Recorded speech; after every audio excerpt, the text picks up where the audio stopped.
get those classic catchphrases at the ready. Alan Carr's epic game show is back. He's joining us now from the Price is Right studio. Lovely Hi, to see Alan. you. Those were all clips from the last series when you could have an audience. So what's it like doing them all now without one? I know, it's so weird, isn't it? But you know what? It works. We've got some great punters. They are so excited, basically, because they're allowed out the house. So they are, and then everything is sanitised, you see. Even when I'm turning over the play your cards right, there is a lady there wiping the cards. Honestly, everyone's so militant. It's very safe. But there's a lot of fun, there's a lot of goodwill for this show. So, in a way, we don't really need the audience because everyone's having such a good time. And it's funny, isn't it? Because when it started with the first series last year, you were a bit worried about it because you were like, oh, do people really want to see all of this? And, of course, you were absolutely wrong because everybody's loved that nostalgia of bringing those shows back that we've loved so much. Yeah, it's weird, isn't it? It's like, anyone. But I feel it came during, like, lockdown that we're still in, and I think it just tapped into that little bit of nostalgia, fun times where you could just turn the news off and just get immersed in something and win some amazing prizes. Because, listen, everyone's had a rubbish year, and the one thing I've noticed with this series is the people are desperate to win those prizes and win that money, that holiday, that car, just to lift their spirits. So it's perfect. It's perfect. Well, I know when you're doing a game show, something like the Cube or whether it's 5 Gold Rings, then you completely know the game, you learn the game inside out, you know every aspect of it, and if something unusual happens, that's fine because you're ready for it. How do you learn the formats and jump from the formats for all of these different shows? Well, I'm at Game Show Boot Camp, so I'm filming 11 of these. It's been extended from 6 to 11. So I do the show, and then the next day I'm on to Bullseye. Then I do Bullseye, then I'm on to Play Your Card Right, then I'm on to Strike It Lucky. And then, so it's hard, but the trouble is with Play Your Cards Right, because Sir Bruce Forsyth is an absolute legend, I found myself channeling him a bit and going, good game, and like, no, Alan, stop it. But you know, because he's in your game show DNA. And, you know why, and he's such a legend and stuff. But I keep dipping into the masters and looking on YouTube and getting some hints because they just did it so well. And so when you come back, you've got celebrities involved this time. Yes. Next, on Saturday, 8:35, we've got Play Your Cards Right Celebrity Special. Harry and Sandra Redknapp, Nicola Adams, Ella Baig, Martin and Shirley Kemp, Catherine Tilsley and Tom Pitfield. So you met the Redknapps before, I think in Sardinia. Did Sandra cut your hair? Yes, this is what happened. Oh, my God. I was there, and my hair needed cutting. So I went to the hairdressers in the resort, and I don't know any Sardinian, typical Brit, and she didn't know any English. So I said, can you cut my hair?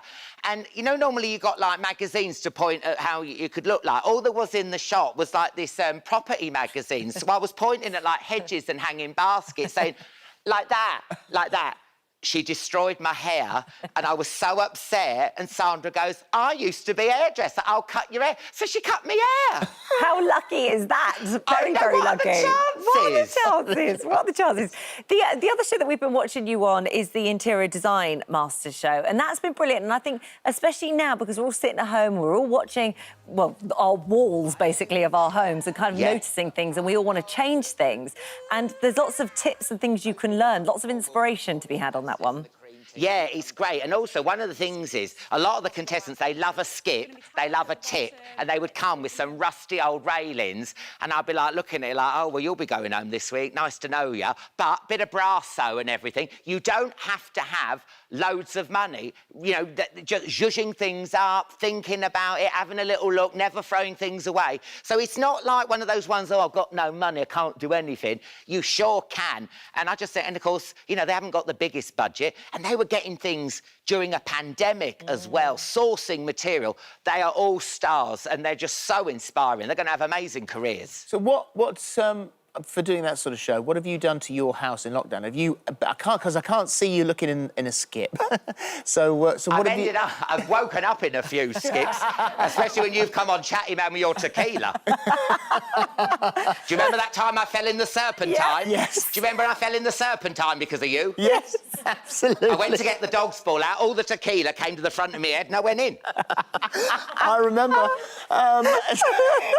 Have you done any DIY then? What have you done in lockdown other than work? I mean, you're the most prolific man on TV. You've done loads of stuff. But what have you done for you? For when Paul won't let me, my other half won't let me go anywhere near the house because I can't do anything. I'm kind of like lighting a candle, plumping up a cushion, like this. Paul's the one with like all the power tool and the shelves and stuff. But I would just like maybe put a rug down. Oh, well done. That's the whole of lockdown, you put a rug down. Put a rug, you know. Look what you've achieved. Some people have learned entire languages and you put down a rug. Well done. I've been busy, Holly. You I'm have been on busy. every channel, I know, 24 this is hours so a day, true. thank you. And one of the shows you were also on was Drag Race UK, which you're a massive fan of. Now, I can't ever imagine you being nervous about anything, but this one you were nervous about. Well, only because I put on 3 stone during the thing. Because we stopped filming in February, and then next thing you know, we started out in November. So there's that 7 month where I've just eaten. So do you remember when Oprah Winfrey was on BBC 2 and Channel 4, and she was thin on BBC 2, and then she was fat on Channel 4. That's what I like. Between episode 4 and 5, people have to go, what the hell has Alan eaten? Oh, Alan. We're actually... You look great. You look good now. You do look good. We're lucky that you are here because on DNA Journey, if it hadn't been for the fact that people were turned away from a particular trip to Canada, there would be no cars at all. I know. What would TV do? No, listen, what they didn't show on the show, which because it was just so jam-packed, I don't know if you've seen it, but my family grew up in Erith in a pub.